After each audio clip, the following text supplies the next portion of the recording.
The Little Prince by Antoine de Saint-Exupéry, a French author who was a military aviator, a French aristocrat, and a writer.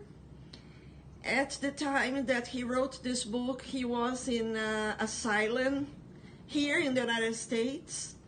And the book was first published in 1943, therefore it's almost 80 years old. It has become a classic. It's the genre, it's considered children's fiction, but there's a room for other types of genres there.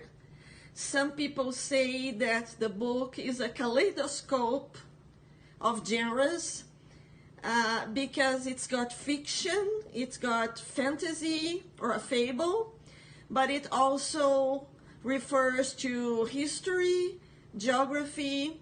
It's partially an autobiography, and it has true facts in it.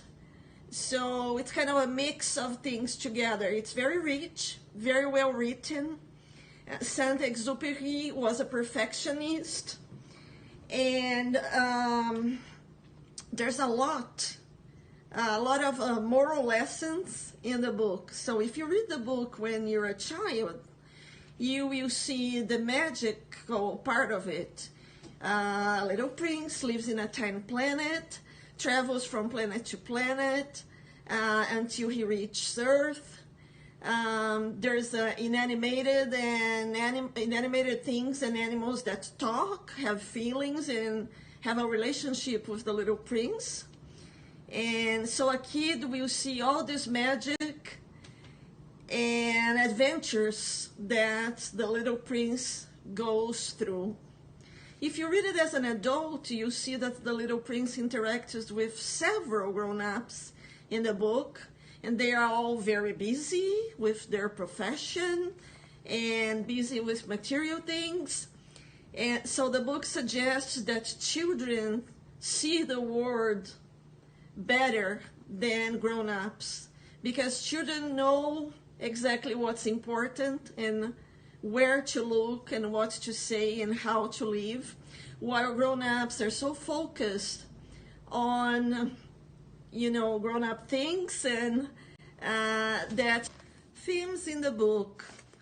Friendship is a big theme in the book. The friendship between the Little Prince and the fox is just wonderful, and I will be reading an excerpt from their conversation in the book pretty soon.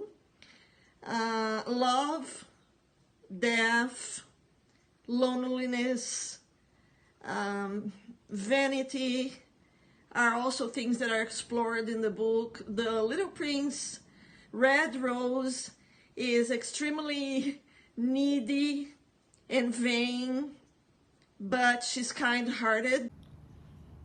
And the relationship between the Little Prince and the Red Rose is very deep.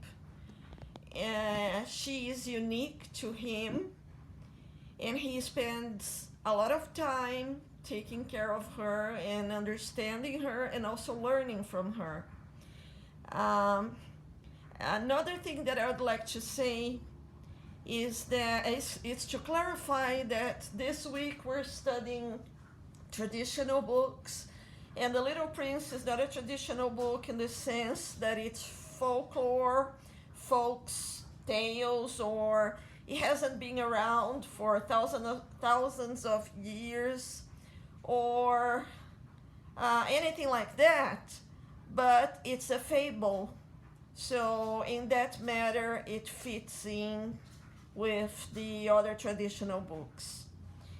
The logic of the story is based on the imagination of children instead of the realism of adults. This is the huge tree, probably one of the biggest trees in the world.